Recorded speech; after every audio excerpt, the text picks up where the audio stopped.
1000 কোটি শূন্য আপনি রেখেছেন, লেখা আছে 1000 কোটি শূন্য, কিন্তু কোনো সংখ্যা নাই বাম দিকে।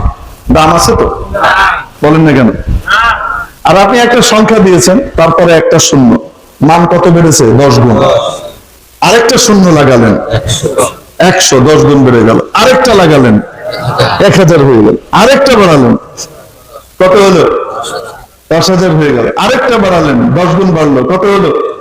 এইভাবে যেতে থাকে। একটা সংখ্যা যদি থাকে, তারপরে যত শূন্য লাগবে সমস্ত শূন্য কাউন্টেবল হবে, সমস্ত শূন্য দাম বাড়াতে থাকবে, মান বাড়াতে থাকবে। ঈমান থাকার পাশাপাশি যদি আমল থাকে, সমস্ত আমলের দ্বারা তার মর্যাদার ডিগ্রি বাড়তে থাকে, তার প্রমোশন হতে থাকে। কিছু কিছু আমল তো এমন আছে যে একবার করলে 10 ধাপ প্রমোশন হয়ে যায়। যেমন কেউ যদি একবার দুরূদ শরীফ পড়ে, কয়বার? একবার দুরূদ শরীফ পড়ে আল্লাহর নবীর জন্য আল্লাহর কাছে রহমত প্রার্থনা করে, যেটাকে দুরূদ শরীফ বলি আমরা, আরবিতে সালাত আলান নবী বলে।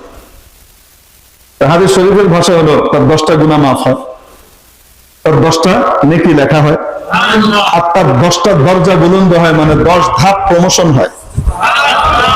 কয়টা প্রমোশন? এক টানে 10 প্রমোশন হয়ে যায়। সুবহানাল্লাহ প্রতিদিন বলে। মেরে মুহতারাম দোস্ত, আজিজ ও বুজুর্গ, বলছিলাম ঈমান তাহলে কাকে বলে? আল্লাহর বিধিবিধান গুলোর ভিতরে 50% এর উপরে বিশ্বাস করলাম, বাকিগুলো পাশ্চাত্যের কথা অনুযায়ী মানলাম। 70% কথা আল্লাহর বিশ্বাস করি, বাকিগুলোর ব্যাপারে একটু বিবেচনার ব্যাপার আছে, সন্দেহ আছে। 90% এর উপরে বিশ্বাস করি, মাত্র 10% এর ব্যাপারে আমার কিছু মতামত আছে। ঈমান থাকবে? 99% বিশ্বাস করি, মাত্র একটার ব্যাপারে একটু সন্দেহ আছে, একটার ব্যাপারে বিশ্বাস করতে পারছি না। আল্লাহ ঠিক বলেন নাই বলে মনে হয় আল্লাহর একটু চিন্তা ভাবনা করা দরকার ছিল। নবীজি মনে হয় ঠিক মতো বলতে পারেন নাই আল্লাহর কথাটা। নাউজুবিল্লাহ। ঈমান আছে নাই? বেঈমান। হুজুর বললেও বেঈমান। এখন তাহলে আপনারা ইসলাম শিখবেন কার কাছ থেকে? নবীর ওয়ারিস আলেম ওলামার কাছ থেকে, নাকি মুসলমান নামের বেঈমান মুরতাদের কাছ থেকে? কার কাছ থেকে শিখবেন? আপনি দেখবেন নেটে কিছু মুরতাদ আসবে, এরা এসে বলতে থাকবে আমি নামাজ পড়ি, আমি রোজা রাখি, আমি দোয়া করি, আমি মিলাদও করি, বাপু বাপ, আমি এই করি, আমি সেই করি। আমি কিভাবে বেঈমান হলাম? আপনি কিভাবে বেঈমান হলেন বুঝেন নাই? নামাজের বিধান নাজিল করেছেন কে? আল্লাহ। সেই আল্লাহ কোরআনের ভিতরে পর্দার বিধান নাজিল করেছেন, ঠিক কি ঠিক না? আপনি পর্দার বিরোধিতা করার কারণে আপনার যে ঈমান চলে গেছে, আপনার খবর আছে? আমাদের দেশে অনেকে আছে যারা পর্দার উপরে আমল করি না, আছে না নাই? পর্দার উপরে আমল করি না, কিন্তু বিশ্বাস এটা যে পর্দার বিধানটা দিয়েছেন কে? এটা মানা দরকার ছিল, মানি না, এটা আমার ত্রুটি। যে মানে না সেটা তার ত্রুটি।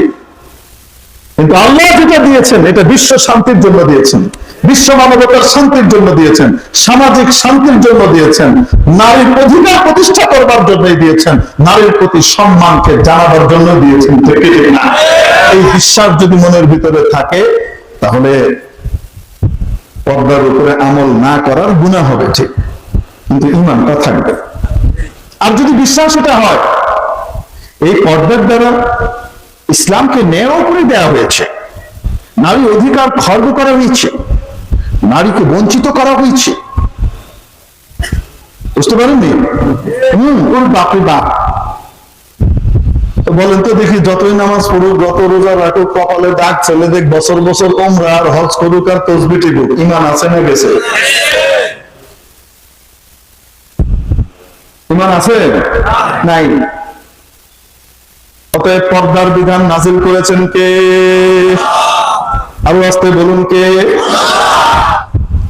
নারীদেরকে বাড়িতে থাকবার জন্য আদেশটা জারি করেছেন মোল্লা না আল্লাহ? 22 নম্বর পারার প্রথম পৃষ্ঠায় মাবুদ বলেন, ওয়াকারনা ফি বুয়ুতিকুন্না, ও নারীরা তোমরা তোমাদের বাড়ির মধ্যে অবস্থান করো। কিন্তু কোন কোন সময় বের হওয়ার দরকার পড়ে কি পড়ে না? কোন কোন সময় কাজ কারবারে যাওয়ার দরকার পড়ে কি পড়ে না? পড়ে। যদি বের হতে হয় তাহলে নীতিমালা ঘোষণা করেছেন, ওয়ালা তাবাররাজনা তাবাররুজাল জাহিলিয়াতিল উলা,